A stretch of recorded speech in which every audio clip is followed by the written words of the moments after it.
tey ji nag ñu ñëw fi nga xam ne moo di ci diwaanu Touba ci côté garage Daaru bi benn immeuble boo xam ne kon dafa daal di daanu mabbu ginnaaw bi ñu koy liggéey pareegul mu daal di daanu gis ngeen ko noonu mu nekk mbir mu doy waar boo xam ne kon daal nañ koy nemmeeku tey jii fii ci garage Daaru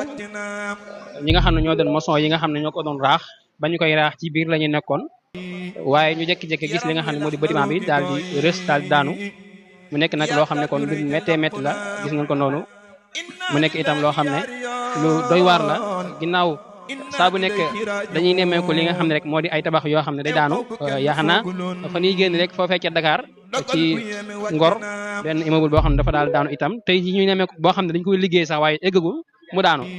am nañu ay xibaar nag ci mbir mi ñu ne maanaam ñi ko doon liggéey dañ koo liggéeyal liggéey bu baax borom immeuble bi joxe na xaalis joxe na xaalis bu bari waaye itam joxe na li nga xam ne moo di lu war lépp ci liggéey bi waaye ñi nga xam ne ñoo di maçon yi ko doon liggéey ñoo ko liggéeyul liggéey ba war moo gisee gaa yaa ngi noonu